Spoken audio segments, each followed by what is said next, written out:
देखंतु ओडिशा भास्कर रो जो माँ तुझे सलाम प्रोग्राम आज 15 वर्ष पूर्ति अवसर रे जो शहीद माटी पाई जो भारतर जो माटी पाई शहीद होइचंदी विभिन्न तथा एयरफोर्स कहतु मिलिटरी कहतु पुलिस विभाग कहतु जेते जो सिक्यूरीटी पाई जो माने आज भारतर विभिन्न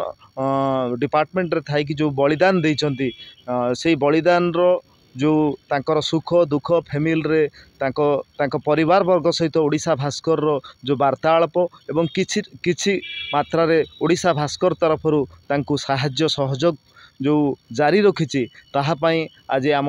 मालकानगिरी जिला यूनियन ऑफ जर्नलिस्ट तरफ मु आज